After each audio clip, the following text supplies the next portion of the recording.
There, Hi, yeah, Sheriff. it's there. It's working. Yeah, y'all can start whenever y'all ready. إن الحمد لله نحمده ونستعينه ونستغفره ونعوذ بالله من شرور أنفسنا ومن سيئات أعمالنا من يهده الله فلا مضل له ومن يضلل فلا هادي له وأشهد أن لا إله إلا الله وعليكم ورحمة الله وبركاته. Brother Yusuf, Jazakallah khair. Well, you're doing an excellent job, especially in our time. We need this information to understand, number one, the true history of Palestine belong to the Muslims, not for Palestinians for sure. Brother and sister, in social media, in Facebook and Twitter and Instagram and Facebook and everything, you understand, Brother Yusuf, Palestine belong to the Muslims, not for Palestinians. Yes, I'm Palestinian, born in Gaza. It just is my country. But you, Brother Yusuf, he's American, born in America. He's American, white American. Actually, it belong to him. Sister Layla belong to her, belong to us, for Muslim, my brother and sister. The key right now, the election coming soon. The two presidents, I mean, Kamala Harris and Trump, we're not going to, of course, we're not going to vote for them for sure, yes. But the key also, we have to speak about, to learn about our history. Number one. Number two, very, very important. All public schools, no exception. All public schools, especially California and New York, the public school, the Palestinians terrorist, no question. That in the school, the public school, and a lot of it's Muslims in the school. And not only that, that in curriculum, the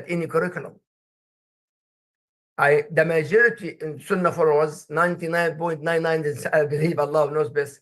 Sunnahfollowers, their kids, you go to the public school. Yes, then you have to speak to your kids. What Palestine belong to whom? Everybody said it belong to me, belong to us, not for Palestinians. And those Jews, they occupied Palestine now 75 years, almost 60 years. The war in Gaza right now, almost 1 year. Almost 1 year. And all the weapons from United States of America, France, England, and Germany, and Italy. All these weapons for what?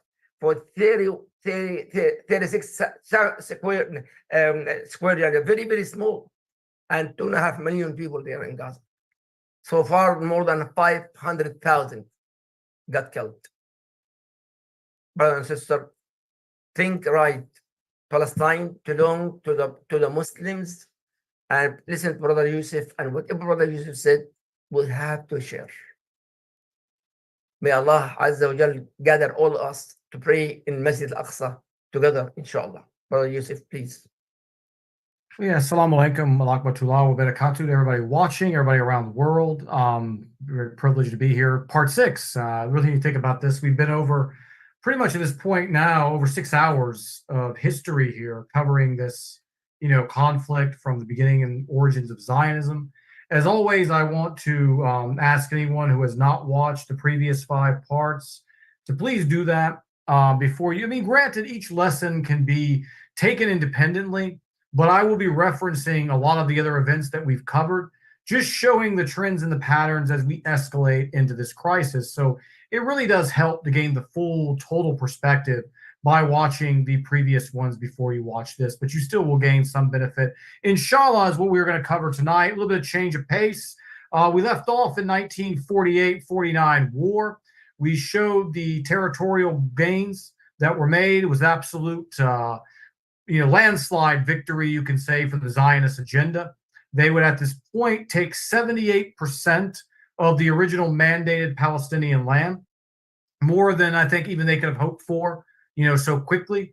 But they were making rapid advancements, shipping deals coming in from Czechoslovakia, funding their military, buying submarines, buying warships, acquiring planes from Britain, the United States. It was just all coming together as we left off with the armistice deal, the lines, and of course, Israel being recognized by the United Nations as an official nation. We talked about the second that they joined the UN, they would immediately violate their first of very, very many resolutions within the next day by refusing and denying return of Palestinian exiles, 750,000 of them approximately, who had left during this conflict, non-combatants, farmers, civilians, women and children, denied to return to their ancestral homeland.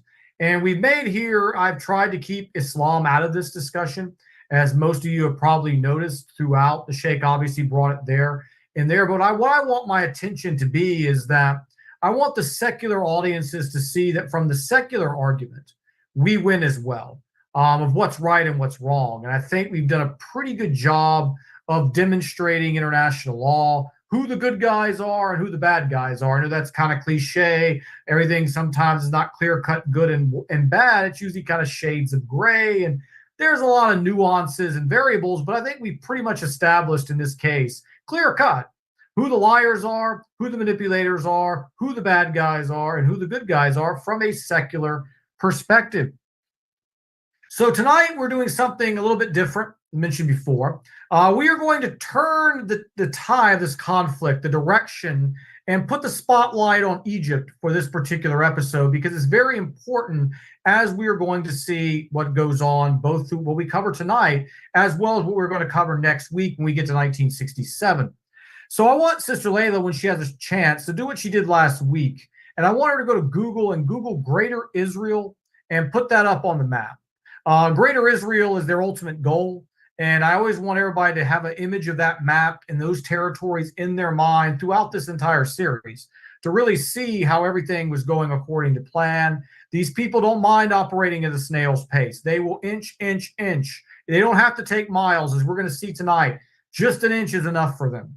They have a long-term goal and a plan, and collectively they have worked, as we have seen and will continue to see, for that ultimate goal. But I also want you to take a look at how the Arabs approached this. How the Israelis were completely singular. They were focused. They were unified. They didn't cut each other's throats. Look how the Arabs, operate, as we've already demonstrated some of this in the prior episodes. And it's going to continue as we go on, of why unity always wins more times than not. So we're going to open up with a little bit of a brief historical understanding of what the Suez Canal is. Well, starting in 1869, the construction project was jointly shared by France and Egypt. This was landmark, for the time, because you had, and we're going to get into all the issues with ground shipping opposed to boats. So you were making a little partition now that was going to link India, was going to link China, was going to allow them simply to sail up right to the Mediterranean to service trade in that area, as well as going to the western side of Western Europe. Monumental construction. Originally, the Suez Company would operate the canal. This was basically, a shared venture between French and Egyptian shareholders occupied on Egypt-controlled land. And again, groundbreaking. Strategically important, as we are going to see throughout this. This played an intricate role in World War I, World War II, and obviously, as we are going to see in this particular conflict. And there, of course, Sister Leia has put up there what exactly Greater Israel is. In fact, this right here, they wear it, on their uniforms. They are telling you, and have been for quite some time, exactly where they want and what they believe belongs to them. Ain't much Syria left, isn't much Iraq left, and the area we're going to talk about tonight is also blue as well. They've wanted this. They've had it in their crosshairs for a very, very long time. When people used to scramble and scratch their heads as, why is America in Iraq? Why is America making up lies about weapons of mass destruction? That's a different talk for a different day. Look at this map. It makes sense. Exactly. Break them down, bomb them, destroy the infrastructure. You're not going to conquer them today. You're going to conquer them tomorrow. And same thing with Syria, with that phony ISIS, group that we were hearing about over a decade ago. Never attacked Israel, always attacked fellow Muslims, always attacked innocent people. Look at Syria. It's been beaten down, torn apart by war. And we are going to be referencing this throughout our session tonight. So again, back to the importance of the canal, again, linking the Mediterranean basically to India, to Far East.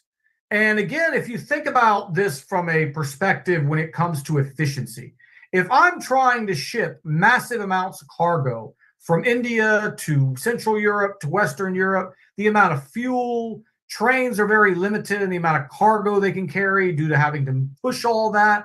But when you travel by sea, and sea has always been the desired form of transport and commerce, sea has always been king. You know, as we're going to see here, oil tankers, moving of energy and resources, sea is superior. This canal opened up an amazing opportunity to increase efficiency, increase trade, and for the colonial powers, this was big because it linked New Zealand, it linked Austria, it linked their controlled territories of India and Pakistan, China, all basically to their control of Egypt, and of course to the new Zionist state, as well as to Southern and Western Europe. So this thing was a big deal.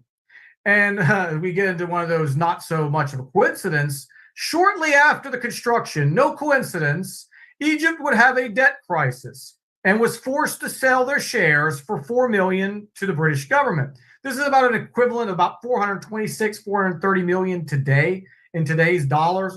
Not a small chunk of change here. And the remaining majority would still be in the hands of the French investors. So the French investors would control about 54%. You know, you would have about 46% basically of the shares would be in the British hands now. So this is what they do. When someone asked me a long time ago, what do you think their greatest weapon is? I said, it's an easy answer. I'll give it to you in 1 second. It's paper money. When you're able to create money like that out of thin air, you can accomplish anything. You can put nations in debt, overthrow their leaders, fund anyone you want, overthrow coup d'etats, the whole 9 yards. Paper money is the game changer. Paper money has been used to create debt, and what they do, then they go in and they buy up your assets, and they bring them into their collective. Look at the United States. I lived in Saudi Arabia. You know, I saw how cheap oil and gas was, how cheap it was for electricity there. We have more oil than them, but yet we pay an arm and a leg. Why? Because everything was allowed to be privatized. You know, here, all of our public utilities are privatized. All of our oil and gas is in the hands of private companies. This is how they run things. They go in, they buy you up by getting you in debt. And the only way to get out of debt is give them things of value, land, resources, and things like that. So they buy up your asset. And again, they take control. This is pure exploitation. It is modern colonialism. It's done throughout all Western countries. We don't own a thing. The people benefit nothing from the amount of oil that we have here. We have so much oil and yet zero benefits. Our electrical bills are through the roof. You know, when I was living in Saudi, first time I filled up my car, I think it was $3 to $4. You know, I was joking. I was like, I can't get a gallon at the time when Barack Obama was in office. So again, this is what they do. They get you in debt, and then now they've seized control of the canal. The UK would eventually take control of Egypt officially in 1882. The British would take full control, obviously, of the canal with respect still to the French shareholders. As always, we show you the greater picture before explaining the future conflicts. This is undisputed history. We are going to see who's in the wrong. This is Egyptian land. It's the people's project. They paid for it. But again, we see how it was usurped or taken, you know, like from them. Who's in whose land? Was there any justification for the UK to take control of Egypt? No, absolutely not. And when these people come on the TV and they try to lecture, you know, anyone about morality or decency or right versus wrong, we just have an endless list of these type of stories of them being in other people's lands, exploiting them, taking their resources, including that of their own people. The British people were the first victims.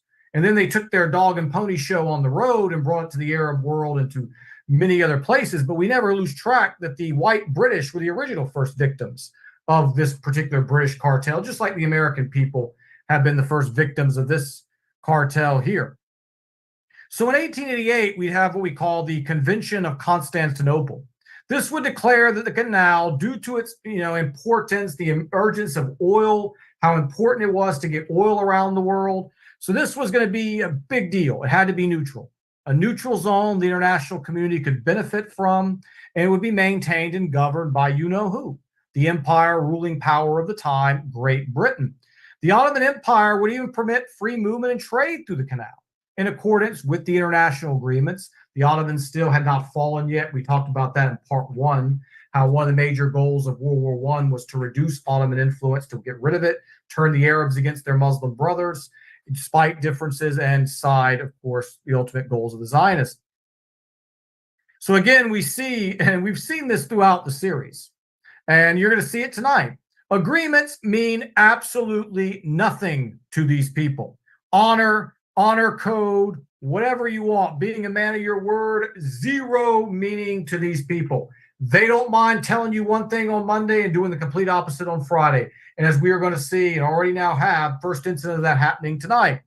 So agreements mean nothing again. During World War I, the British would, again, what would they do? They cut off assets from the canal to all the non-allied countries. Germany and Ottoman forces would attempt to seize it, which caused the British to really show how important this canal was. They sent 100,000 troops there to secure it.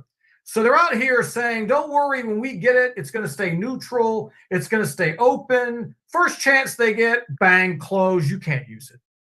And then we're going to see later when they cry foul when it's done to their pal over there in the Middle East, the Zionists. They didn't like it then, but they're certainly fine with doing it to the Ottomans in World War I. They were certainly fine using this as leverage in World War II.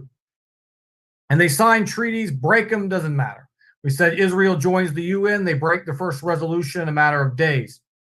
So as the demand for oil is now increasing, the canal became even more important than it was in the late 1800s. You know, Europe would come to import about 2 million barrels of oil per day. Well, much more now, obviously, but this is an emerging industrialization going on. The need for oil and all of its products and properties was becoming very important. Just from the Middle East alone, they would take 1.2 million through that canal.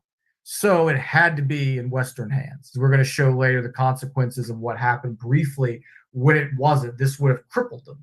This would have killed their currency, their productivity, everything. This canal had to remain in Western hands. No ifs, ands, or buts.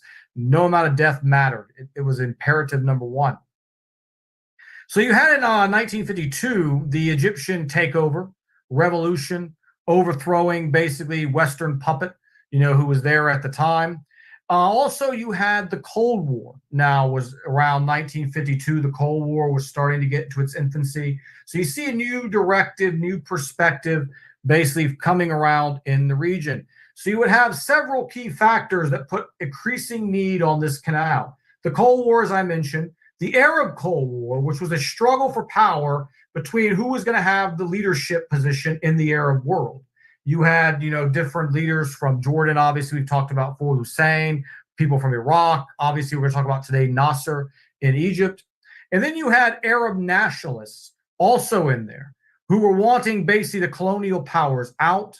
They were wanting a return to Arab people being in charge of the Arab destiny within their lands, and also a call to return, of course, to more Islamic-based societies. And then you got the big conflict, which this series is focused on, at the same time, the, of course, Israeli-Palestinian conflict.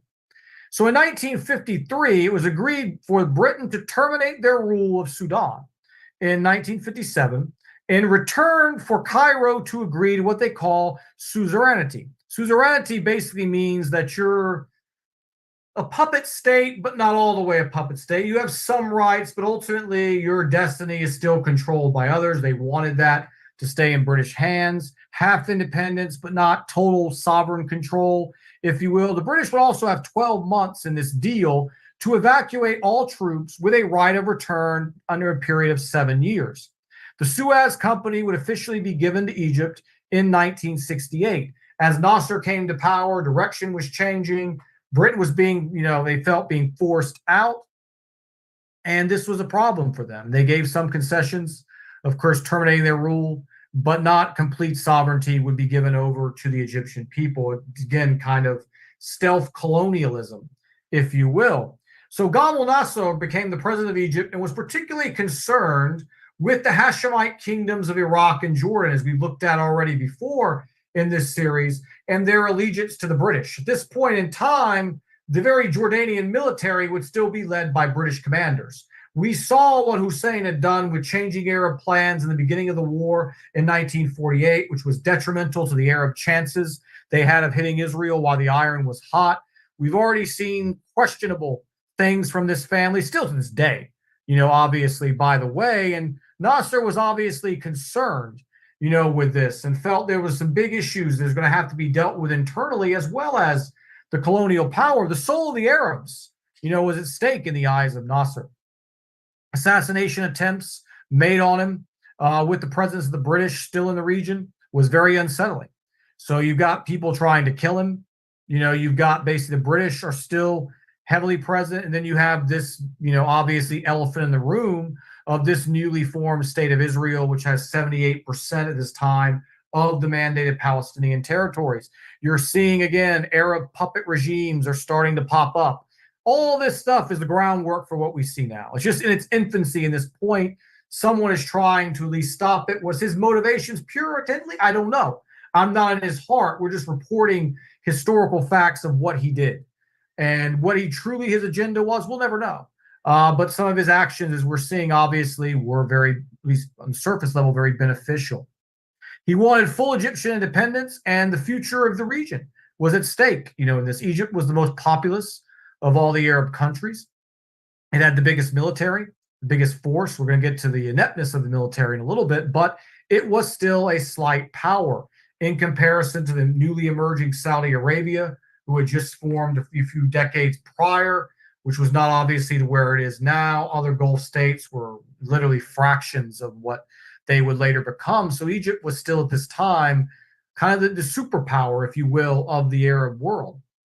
So other influences that came in, to the region, American interest in the region had intensified due to the conflict with the Soviets and the Cold War. So because, again, what I just mentioned about Egypt, they were at the center of this. America wanted its own interest, along with Zionist interests, as we're going to see later. But first thing, they wanted to make sure that Soviet influence did not spread to the region. So you found basically several things coming from America. One of them was the Middle East Defense Organization. They wanted the headquarters for this to be based in Egypt. This was the NATO of the Middle East, which was going to surround the Soviet Union and basically make sure that arms, whatnot, could not flow in, that there would be no Russian influence spreading, throughout the region. So a NATO, if you will, of the Arab world. The United States policy, again, was to persuade the Arabs, just forget about Israel. Don't worry about it anymore. Come with us, unite against the common Soviet enemy. Even though the Russians at this point in time had never really infringed. They sold arms to Israel, sure, through Czechoslovakia. We chronicled that before. They also sold arms to the Arabs, as well. Russia obviously was more pro-Zionist than they were pro-Arab. But this was kind of the way America was really directing things, was you need to be with us against the Soviets in this new Cold War. In fact, John Foster Dulles, one of the big Dulles CIA family, an airport's named after him in Washington, D.C. You look at the Kennedy assassination, this name pops up time and time again, not clean people, by any means. But he was shocked that the Arab states were more fearful of the Zionists than the communists. Is there a difference? What was, the Zionists are the ones that created communism in Russia. If you go look up who the Bolsheviks, who the ruling commissars were in Russia, who Vladimir Lenin was, who Lev Bronstein, known as Leon Trotsky in the West, who Mordecai Levy, known as Karl Marx, who wrote the book on communism, the Communist Manifesto. Karl Marx's name was Mordecai Levy. Changed it, obviously, to fit in with German society. And the media will say he's a German. And we know that. So is there really a difference? The Arabs saw the fear at the doorstep. They weren't concerned with the fear 20 houses down. You're concerned with what you're obviously dealing with here. So due to the CIA coup of King Farouk that happened, as I mentioned before, with the overthrow in 52, CIA wanted him out of there. The CIA viewed Nasser as an asset, of theirs, someone they could ties, obviously, and resented it as they saw American imperialism was infringing upon their dying, fledgling empire that was going down. They saw now America was the one that had the money and the resources to orchestrate the coups that the British used to do. Not like the British were the saintly figures. Now, they did do some good things in terms of favoring some issues with Palestine, not all, obviously, but they were a little bit better in that area, but their history is obviously as bloody as it gets. The CIA would offer Nasser $3 million bribe to join this defense organization, the NATO of the Middle East, and $3 million at that time, calculated for inflation, we're looking at, probably 40, 50 million. I'm just guessing on the top of my head based on percentages. A lot of money given to him basically to join this organization. He took the money, but then later refused to join. And this is something the Zionists would have done, no question about it. Agree, take the money, and then say, no, I'm not going to comply with that. So we can't really fault Nasser for playing by the same rules that we saw being played against the Muslim and Arab world for decades prior to this. And say one thing on Mondays, I always said, say something different on Tuesday. I'm with you, takes the money, pockets it. No thanks, guys. I'm not going to do it. And he was clear he wanted Egypt to dominate this organization, which would be informally associated with the United States. So Egypt would be the liaison, in the region, if you will, and they would be the kind of central figure. He did not want this going to the Hashemite families in Iraq and Jordan. Americans viewed the best policy to look towards states of Turkey, Iran, Pakistan, and they would be the best to facilitate peace in the region. They were the northern blocks of states.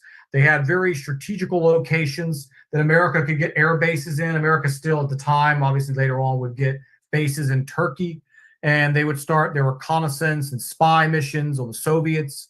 In fact, my uncle was in the military. He was in Turkey, back in the 1980s when the height of the Cold War was almost to the end. The peak had already come down. So very big strategical points that America had made, around there to increase their influence.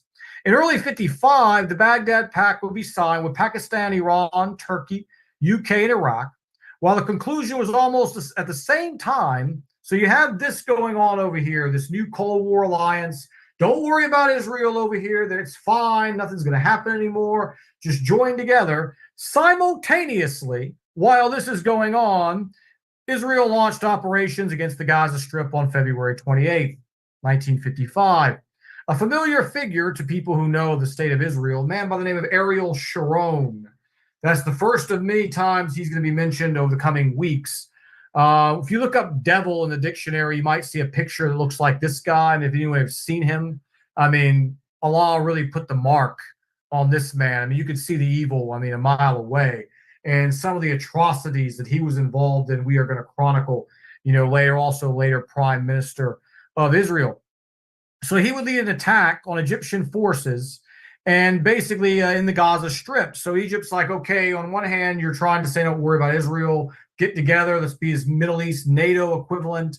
And now you still got the same stuff going on, over here, the same raids, the same attacks. Our soldiers are getting targeted, ceasefire. Nothing was going on.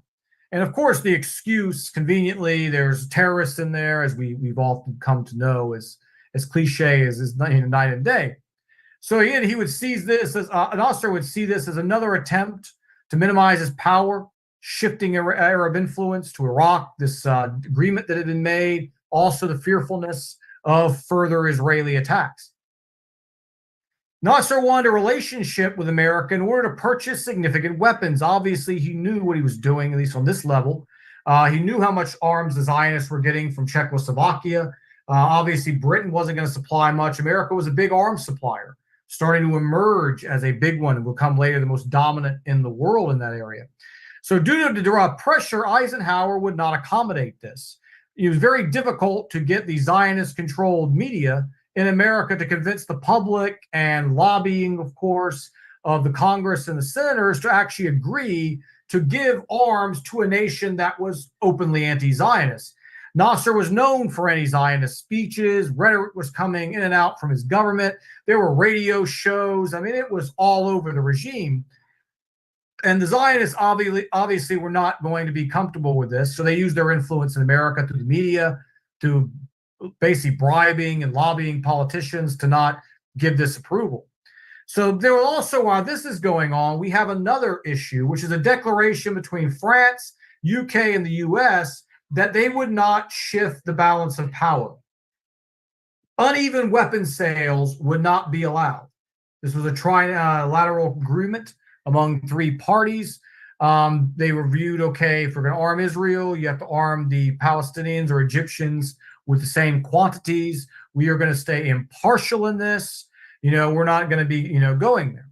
So Nasser basically reached out with Nikita Khrushchev, the president of basically Russia, and secured arm deals. Khrushchev was willing to supply unlimited amounts of arms through Czechoslovakia to then flood into Egypt. So now Israel is seeing change in Russian regime, not as beneficial to Zionists as previous regimes. And now Egypt's going to start getting some weapons too. It was all the Zionists before. We're going to talk about the French and the British and how quickly they broke those agreements, as we see commonly too many times. But now Israel's a little bit concerned because now the playing field may be even, and Egypt has a much larger surplus population that would be capable of waging war. So if you could overturn the balance of the uneven in technology, weaponry, and aircraft, there might be a shot here.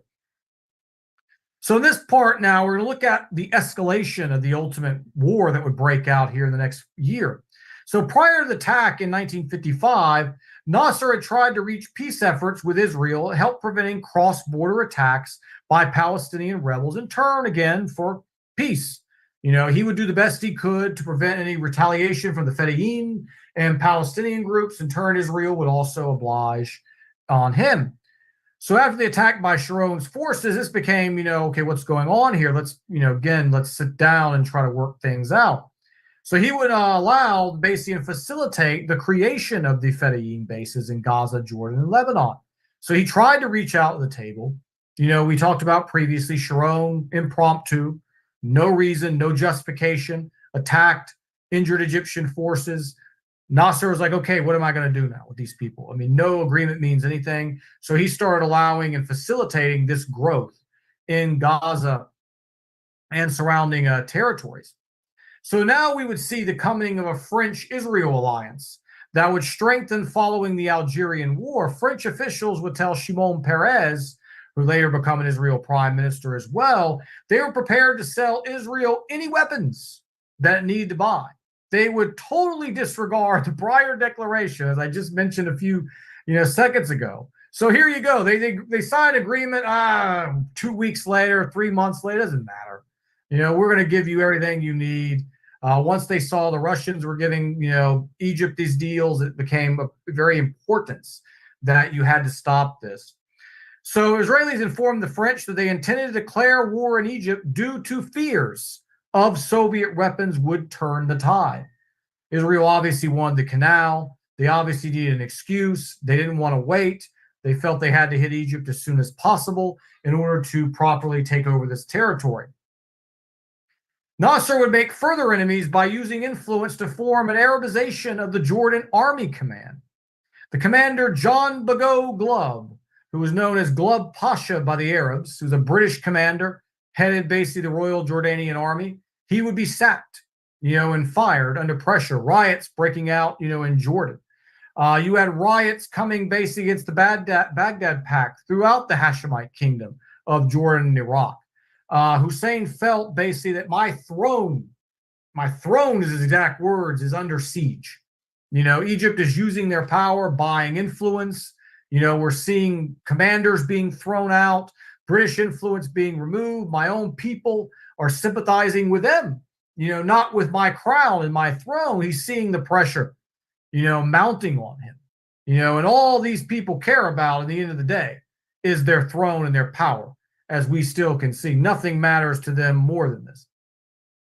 In January of 56, Eisenhower would make a major effort for peace between Israel and the Arab states. Large quantities of aid would be given out in exchange for this peace.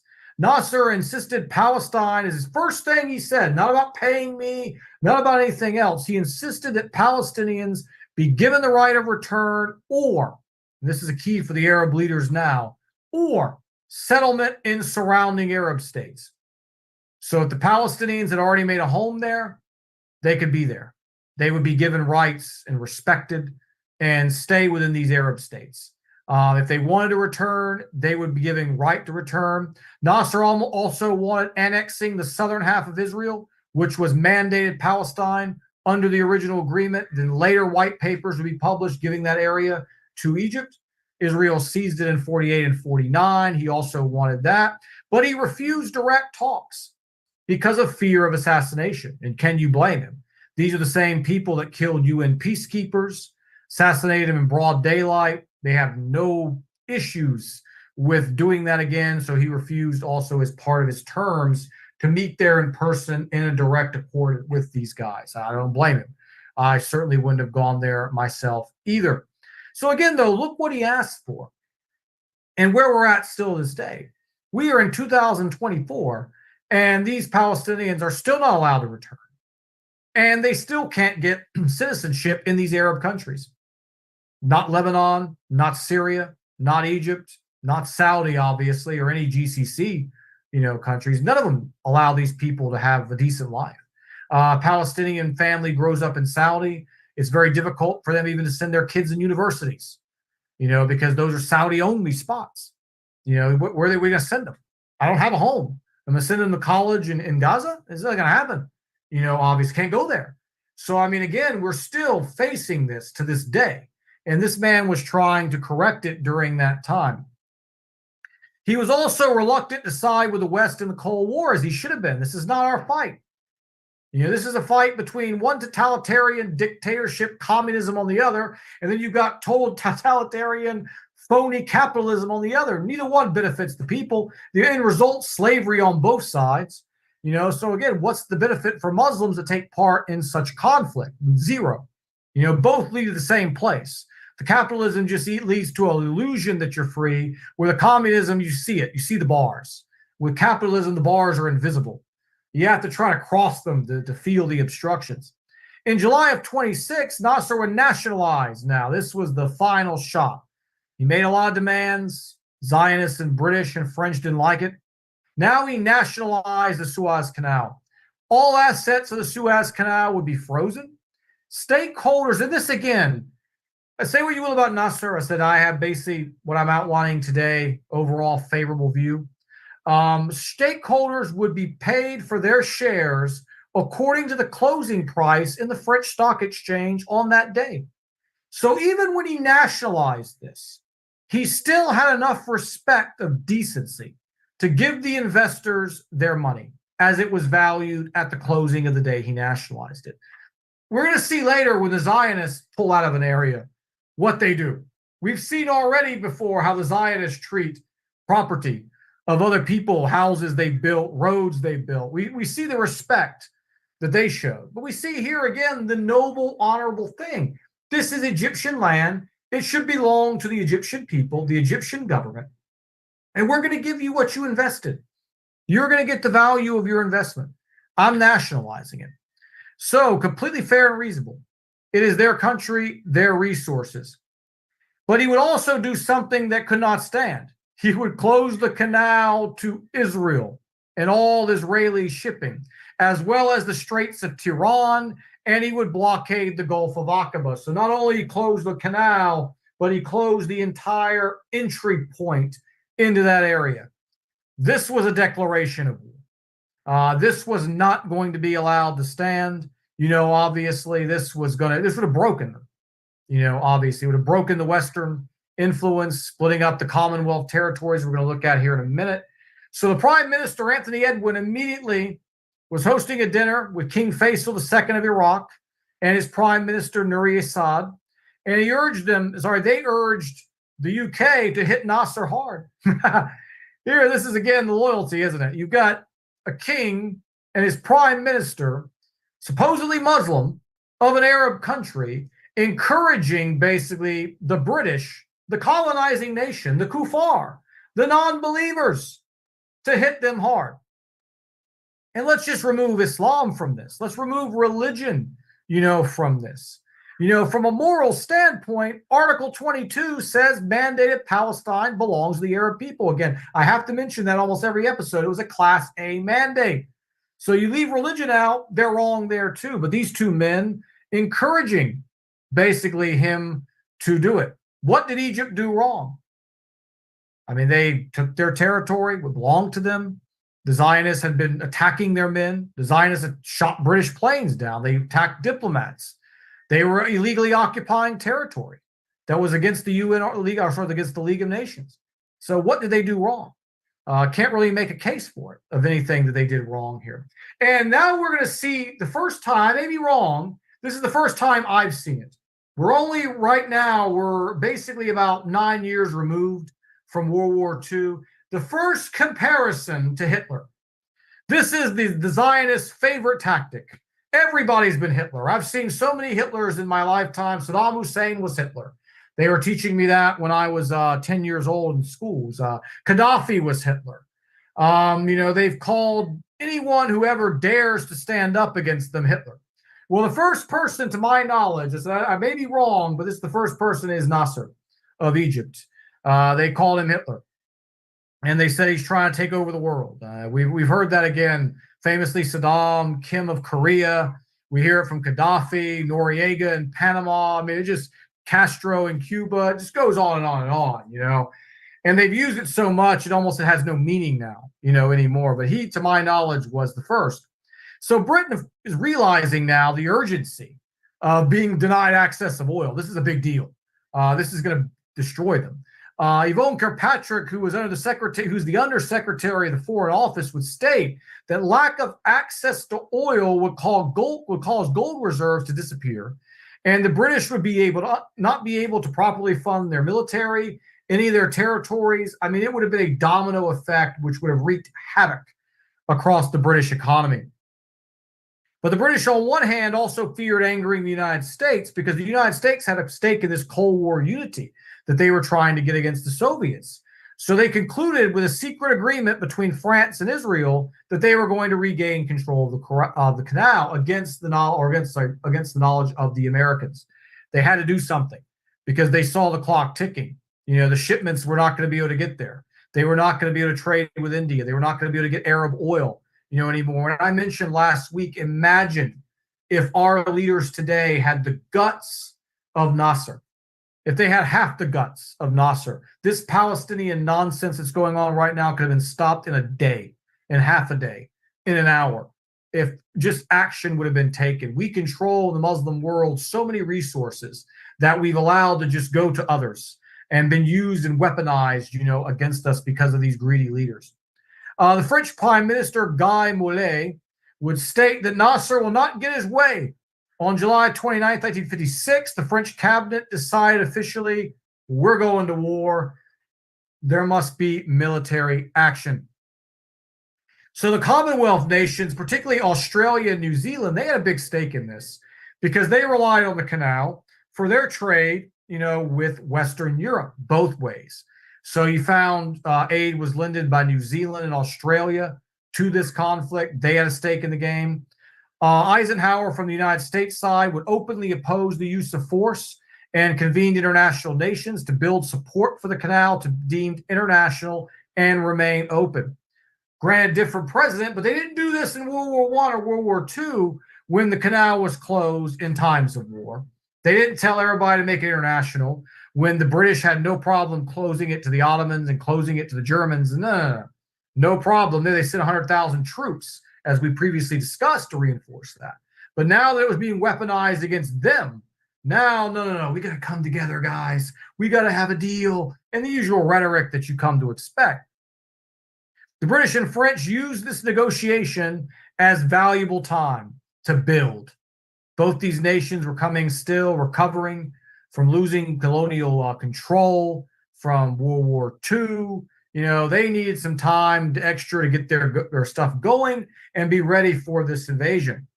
Britain and France obviously viewed the weakening of their image and global standing. They wanted Nasser out. They wanted to, return that mystique and that aura. They're the French. They're the British. You don't mess with them. But a new kid was on the block, run by its master, another new of Israel and the United States. And they were kind of, taking over that from these old powers.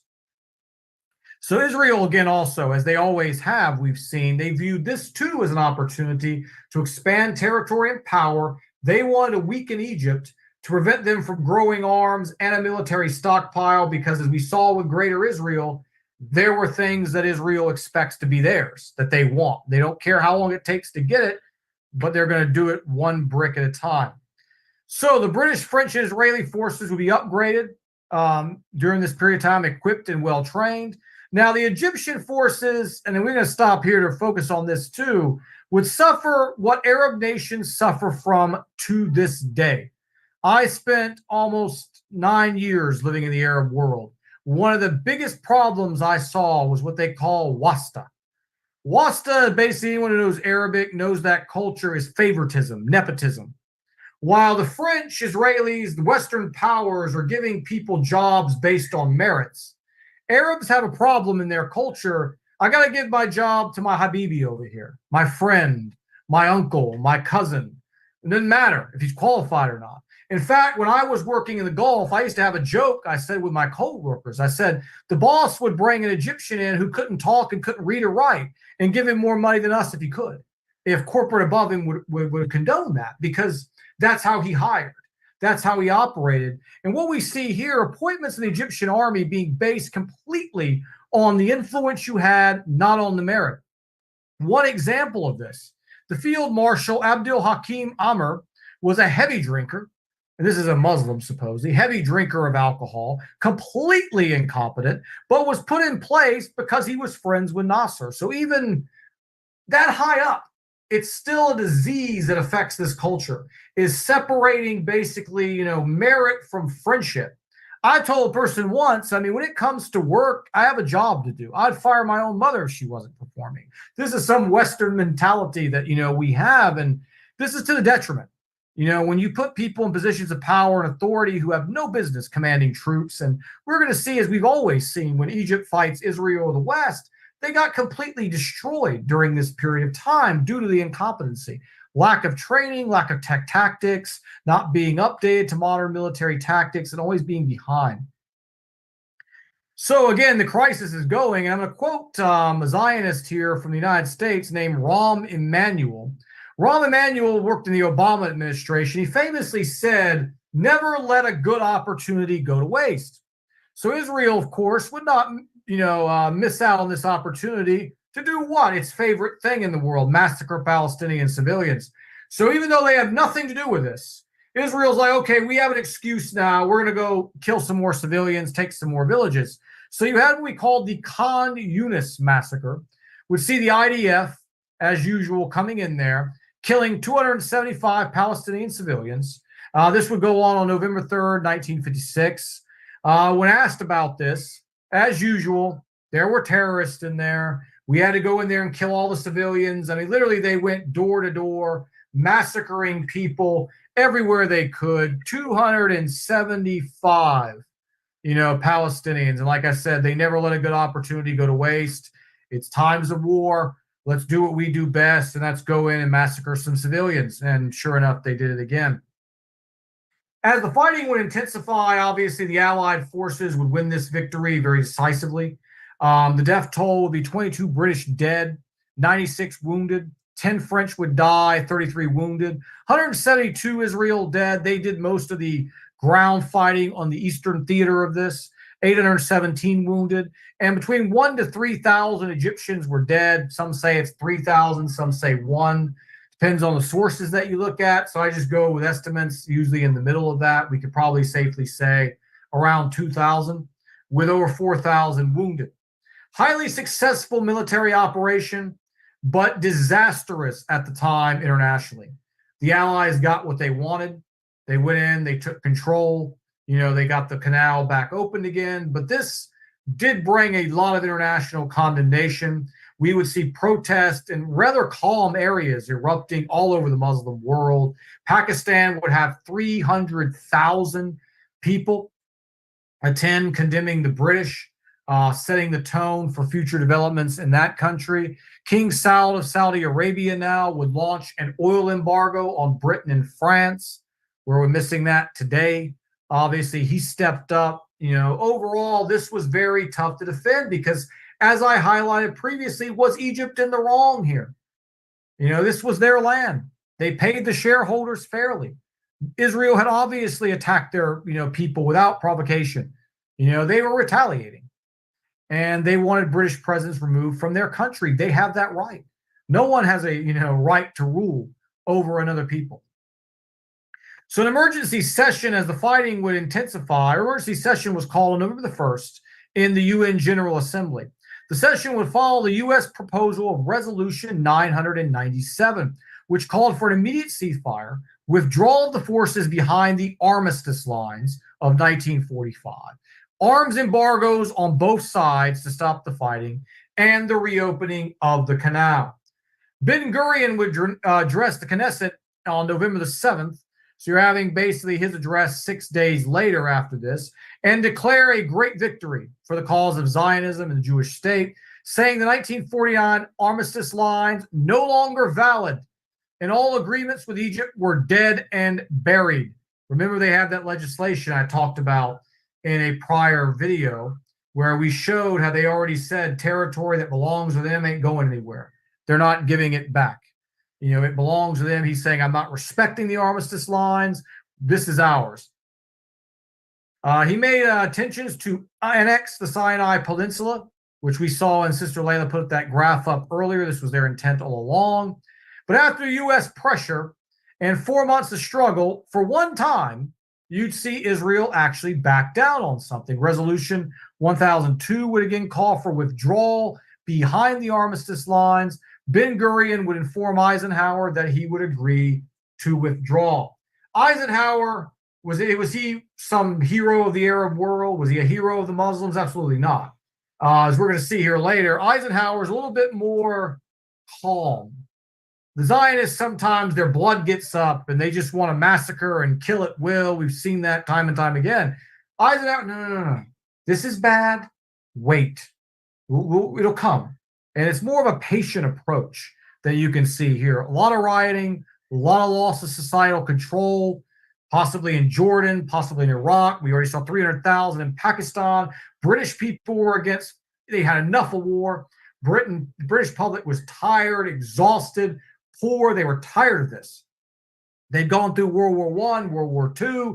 Now they were going to send troops, in the Middle East to fight again. You're finding all of that. It had to stop. And the U.S. was a lot more calm. U.S. would put economic pressure on France and England to get them to stop, threatening to sell the sterling bonds, as well as NATO also threatening to refuse oil sales. And this would have ended it for them. It would have plunged the British pound. They would not have been able to get the resources. It would have been a bad deal, for them. So the United States was like, guys, you've got to pull out. In a classic Zionist move, however, Israel would always do what they do, and they agreed to some of it. They did pull out after pressure, but they refused to host UN troops to keep an eye on them. And they would systematically, before they leave, I mentioned this, I kind of alluded to it earlier when I showed how the Egyptians treated the shareholders. This is how the Zionists treat you when they pull out. They destroyed all the infrastructure in the peninsula. They destroyed the railways, completely eradicated them. Telephone lines, anyone that was standing was taken down. All the houses would be burned and destroyed. And they would seize basically 6 trains, a 30-ton crane that they would use for their own railroads. So as a typical Zionist, we couldn't expect anything. It would be disappointing, actually, if they didn't do something like this. But that's what they did as they pulled out. So Egypt would come out of this for a time, as the victor.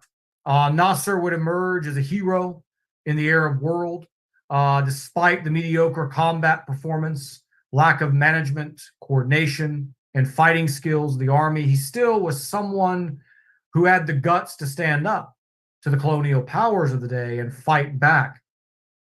25,000 Jews would be expelled from Egypt, allowing one suitcase, small sums of cash only. All their property would be handed over to the Egyptian government. Now, I've heard this particular incident cited by Zionists all the time as, look what Islam does to minorities. Look what Islam does to the people of the book. But they never mention what exactly these guys were doing for internal sabotage. They never mention what they did when they captured Palestinian civilians. They didn't even give them a suitcase. They didn't give them any money. They burned everything. And they made them march barefoot across the hot desert in one occasion, we saw. They massacred them, half of them in the others. So, I mean, this was as hospitable a excavation or evacuation as you could ever see. So, again, we see the morals there. But the war would do something that, again, was all part of the plan from the Israeli side. It instilled the confidence. They got to feel Egypt out. Like a boxing match, when you go in the first round, you're kind of feeling what the guy's got. Can the other guy hurt me? This was kind of how the Zionists looked at this war. Can Egypt fight me? Can they hurt us? And they felt after this, absolutely not. That if Israel fought Egypt with their hands not tied, that it would be a resounding victory. They were able to figure that out at this point in time. And they get stronger. The greater agenda would go on, as we're going to look at in the next part in 67. Eisenhower would later state, that he thought maybe can I speak about Egypt and Abdel Nasser and the Jews in that time in Egypt? In fact, in the time of Abdel Nasser, the moment Jamal Abdel Nasser became president for Egypt, the Jewish actually have an organization to destroy Egypt at that time. Mm-hmm. That's why the army, they tried to arrest those people to make a way out of Egypt. In fact, the whole area with many streets in Cairo, especially in Cairo and Alexandria, with the street of the Jews. But no problem. But the Jews in that time in Egypt, they tried to make propaganda and uprising against the president. Why? Because the king before Abdel Nasser, King Farouk, it was king. He was make a special places for them. Of course, King Farouk, the British. King Farouk, who became Farouk? That the British.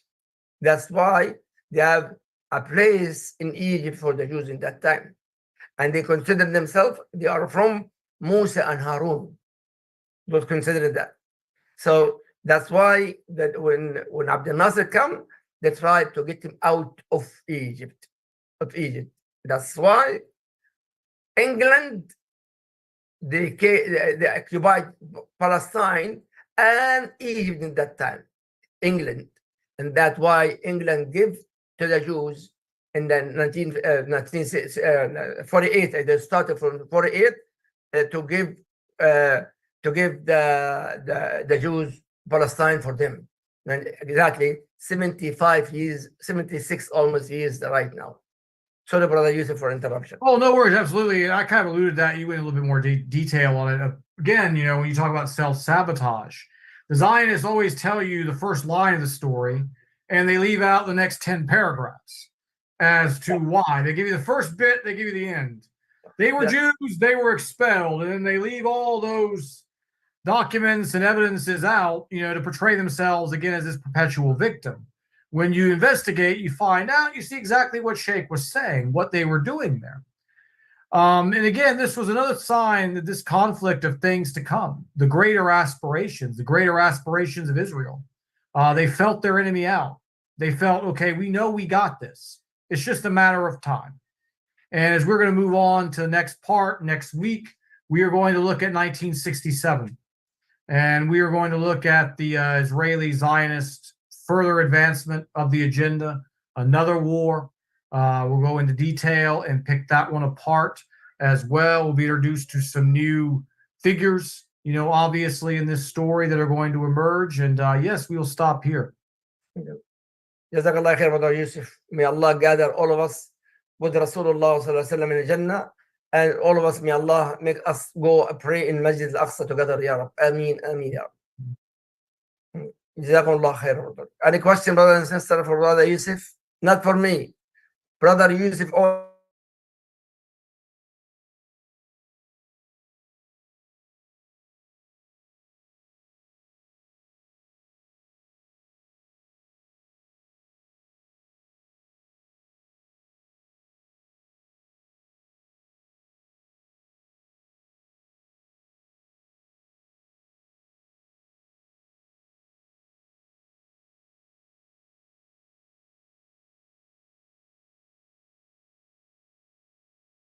I'm sorry. Can y'all hear me now on YouTube? Can you guys hear? You don't have to switch computers to mics. Okay, wait a minute. Let me make sure this is in. Can y'all hear me on there? Let me know because I didn't switch to mic. Test, test, test. Yeah, I see me work. Okay, here we go. Some questions. What is this? Brother Ahmad said, because no Muslim who fear Allah and the last day can do such activity. I know they are Muslim who are sick mind, but what's your view on it? On whom exactly? Yeah, who you, excuse me, Brother Ahmad, who are you speaking about? Because you know, can you join the Zoom room with your question, Brother Ahmad?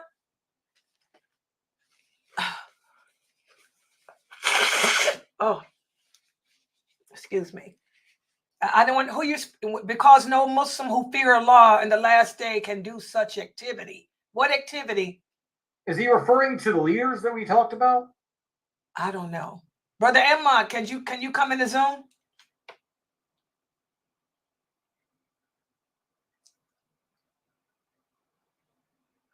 Who deleted your? Yeah, you know what? YouTube did that to me. When I typed Jamal Nassar's name, they're block. You know, YouTube is not allowing us to type anything about Nasser because I had to spell his name crazy. Yeah, come in the Zoom room. YouTube is run by Zionists. You know that. And anything about Palestine, Israel, they are blocking and deleting. So if you got something to say, Brother Emma, take the mic in the Zoom because they wouldn't let me post. That's why I couldn't post. Y'all see, I didn't do the ticker today. They wouldn't. They blocked me. That's why they keep taking the views off of his shorts too. Well, they took the views. Yeah, one weekend it was like 156 on the long on Saturday morning, and I had 65 on Sunday afternoon. Yeah, that's they're taking your stuff like crazy because anything dealing with Israel, they love me. Nasser. When you talk about Anwar Sadat, they're gonna do the same thing because that's why y'all see how I spelled his name. Too, yeah. I spelled his name real funny because they would, if I spelled it the right way, it was removed. Yeah. Because Brother Yusuf, about this Sunnahfollowers and YouTube and all the social media is very, very important about this topic. About Palestine supposed to be number one in our life now. Why? Because number one is a Muslim country, belong to the Muslim, 100% belong to the Muslim brother and sister. And Brother Yusuf, they make a beautiful history. Yes. Actually, speak of the true history. You cannot find it in America. You cannot find that. This is in fact, today I spoke about it. All the public schools in the United States of America, it's all censored. United States, no exception. It's censored. Yes. They create a new history about Palestine. There is no Palestine in their books, period. Exactly. Israel. And we as a Muslim, we don't believe country called Israel. We know a prophet, his name is Israel, yes. But put this in your mind, my dear brother and sister. Palestine belongs to the Muslims, and you have to teach your kids, the kids in public school, they have to understand, do not say Israel. There's nothing called Israel, period. There's no country called Israel. We prophet Israel, yes. Prophet Yaqub, yes. But not Israel. For the kids, especially for the kids. I know adults, we know that. Okay, here's a question from one of the brothers. He said, so, subhanAllah, he said, I was surprised. So the king of Jordan, he turned against the Egyptian people for closing the canal and trying to stop Israel. Oh, absolutely. He said, so Jordan's always been crooked. Yeah, I mean, we go back to the previous episodes that the brother has watched. I recommend him to do that, where we talked about how they stopped the initial Arab plan of the three-front simultaneous attacks. Jordan, from the beginning, and again, we can't, that's speculation, but it certainly seems that way from even back then, was here to undermine. If you look at Jordan now, I mean, what Jordan is, what its leadership still is a secular society, like you're seeing now being done in Saudi Arabia, in Bahrain, in Emirates, and all these places. Yeah. They just gotten better at getting more and more of them under their control. I mean, back at that time, you had Iraq and you had Jordan, but you still had an independent Arab world that wasn't under their yoke, yet, or their iron fist, so to speak. Now it's the whole region. I mean, practically, they own it all. I mean, all the guys are puppets. I mean, every single regime there. There's no one speaking up, you know, in those core countries for what's going on. Okay, But another. brother and sister, Okay. Sister Layla, sorry to interrupt Sister Layla. Jordan, give me attention. The king right now, Abdullah, and his brother, his father, Hussein, and the father, Hussein, those people give access to British to occupy Palestine and give it to the Jews. The grandfather. Mm. And Hussein, when he died in America, and they bury him in Amman, is the king of Jordan, King Hussein. He is the main reason make a war, killed they killed a lot of Palestinians in the border of Palestine. The King Hussein, one of them, my own brother Hassan. Yes, yes. My own brother Hassan. Jordanian, the worst country you can't even imagine before, and now it's worse. Absolutely.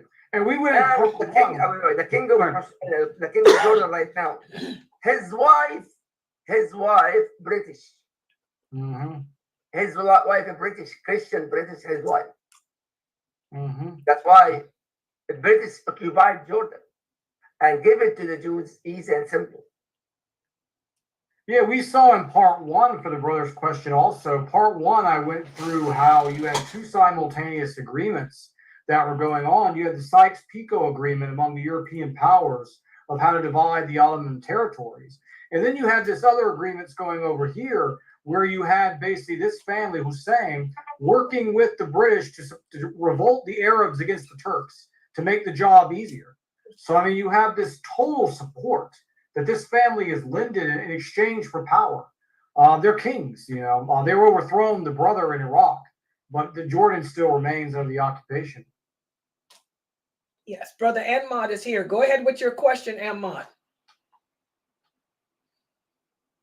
Ammar, you can speak, Ammar. He's afraid of you, brother Ammar, the brother Yusuf. Ammar is afraid to speak. Why? Because his mom there and the family there, they're afraid of the family to speak. Speak up, man. We can't hear you, Ahmad. Fix your mic. He's trying to connect his mic. And then people call me in the Sunnahfollowers that they are listening on YouTube. Just online. Well, if they're there, if they tell them to type, because I can see it, but I don't see it. They like to listen, alhamdulillah. Yeah. Assalamu alaikum. Can you hear me? Yep. Yes, we did. Okay, my question was, do you think this we have this terrorist activities like suicide bombing, hijacking? Do you think this Zionist Israel is behind this? Because I don't think so. No Muslim who fears Allah can do this stuff. Do you think the Israelis are behind what now exactly? Which attack? Terrorist activities like hijacking and killing, suicide bombing. Oh, I mean, we've seen a very good question, by the way. With September 11th is the biggest one, obviously, where we know without a shadow of a doubt, no Muslims, did that. I can do a very detailed video on that, showing the evidence. We know, basically, I saw videos in Europe of several of these Islamic suicide gunman attacks, where you could clearly see in the videos the guns are shooting blanks. It's all staged.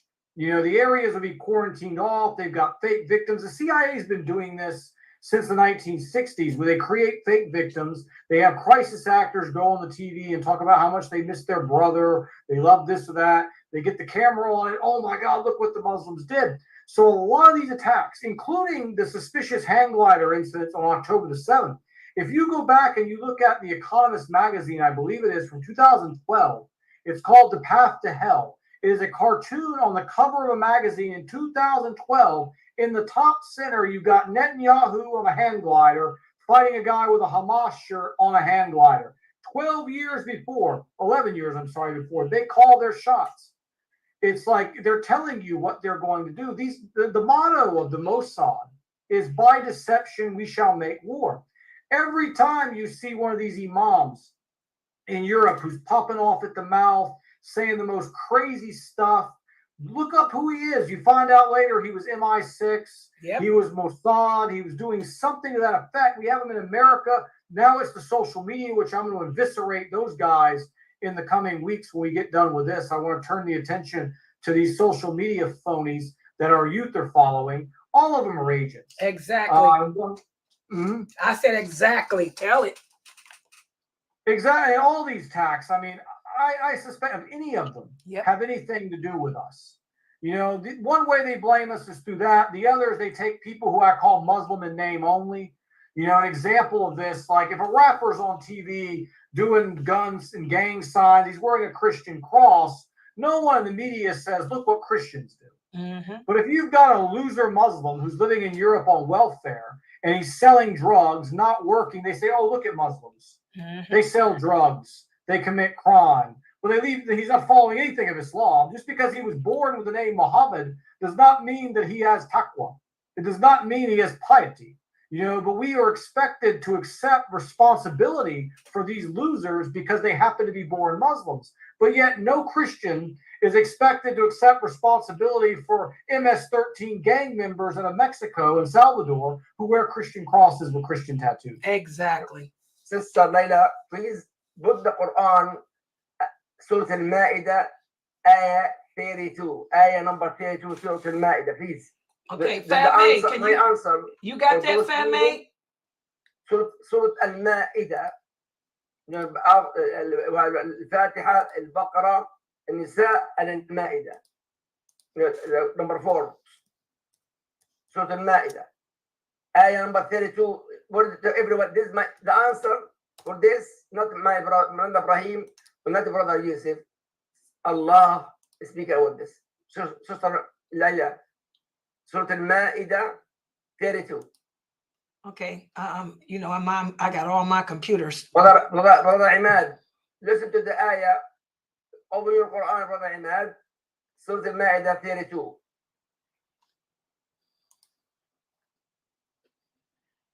Just hold on. Got it? Brother Imad? Yes, just hold on. It's chapter 5. The table spread of food is 5. It's 5. Surah 5. Can somebody share their screen? البقرة، العمران، النساء، المائدة 5. Because my screen, I got 2 computers. They all filled up with this lecture. Surah Al-Ma'idah 32, the answer. And let me explain that. I wish I showed everybody the That's answer. what I'm saying. If one of my moderators here that can do it, because I can't, because I got my screens are high. Social media, listen to the ayah. What Allah said. أعوذ بالله من أجل ذلك كتبنا على بني إسرائيل أنه من قتل نفسا بغير نفس أو فساد في الأرض فكأنما قتل الناس جميعا ومن أحياها فكأنما أحيا الناس جميعا. Allah said, من أجل ذلك, in the book of the Torah and the Injil and the Bible, من أجل ذلك كتبنا على بني إسرائيل, the people of Israel, and for us as well, على بني إسرائيل, أنه من قتل نفسا بغير. Okay, are there Nafisa there? Is this number, is this 32? Okay, if this is the right one, because of that, we decreed upon the children of Israel that whoever kills a soul, unless for a soul or for corruption done in the land, it is as if he has slain mankind entirely. And whoever saves one, it is as if he has saved mankind entirely. And our messengers had certainly come to them with clear proofs. Then indeed, many of them, even after that, throughout the land were transgressors. Brother Ahmed, got the answer? Yes, I did. Alhamdulillah. One person will kill a person not in a war, Allah Azza wa Jalla, he's a kafir والعياذ بالله. من قتل نفسا بغير نفس, a person, just you kill all humanity for one person to kill an innocent person. In Gaza right now, almost 1 year, more than 50,000 people got killed. And who, by the way, not only the Jews, United States of America, the Jews, of course, the Zionism, and Egypt and Jordan and Emirates and Saudi Arabia. Those people killing Palestinians right now. Muslims killing Palestinians. Let's finish with Sister Layla. And I'm very, very angry now. I don't want to lose my anger. Brother Yusuf, Jazakallah khair. Please, brother and sister, may Allah guide us to the right path, all of us. And Jazakallah khair, Brother Yusuf, and everyone. And please make sure your kids will be next week attending the story of Palestine with Brother Yusuf, inshallah. May Allah Azza wa Jalla guide all of us to the right path. Subhanakallah wa hamdik. أشهد أن لا إله إلا أنت أستغفرك وأتوب إليك. السلام عليكم ورحمة الله وبركاته.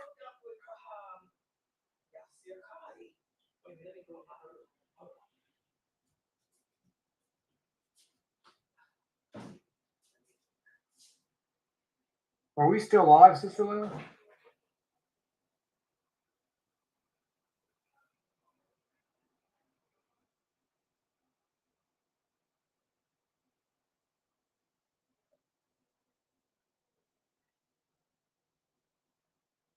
I think she's trying to get on her computer, inshallah.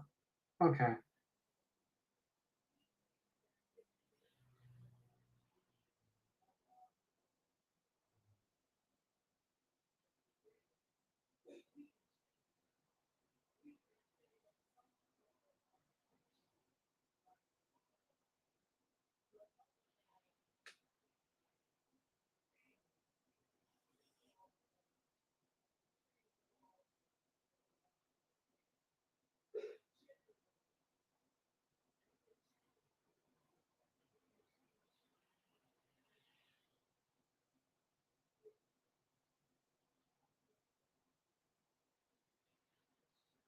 Sister Layla?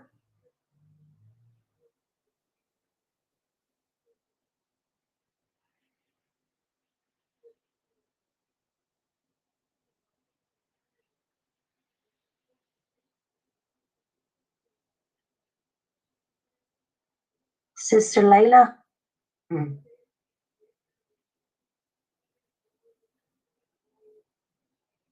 We're still here as your brother Abad as well. I mean, we're going to be going over in the coming months, actually, a lot of the trauma-based mind control the CIA has been involved in for quite some time. We see this in America constantly with school shootings. When someone goes into a school for, what looks like no reason, you find out they were on the watch list. They were living close to agents, close ties, either through family, through relation. And you find a lot of these men, young boys and teenagers in some cases, have had their minds completely altered and programmed. Trauma-based mind control is where you put the victim through extreme fear and trauma to make them highly suggestible, where you can almost erase the mind, put data in there, then restore the mind, and then have certain trigger mechanisms which can bring out whatever actions were programmed. We've seen this being used a lot of times and recently for assassinations, such as Sirhan, who killed Robert Kennedy. Under hypnosis, in lie detectors, Sirhan doesn't remember doing it. He has no recollection whatsoever of actually doing the deed, but yet he did the deed. We'll get into a lot of that stuff too, as we understand that most of these terrorist attacks are all orchestrated. It's all transparent. It's planned. It's just you're not trained to see it in the conventional modern media.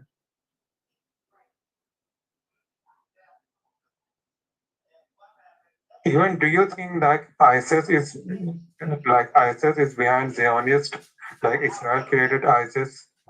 Oh, no doubt.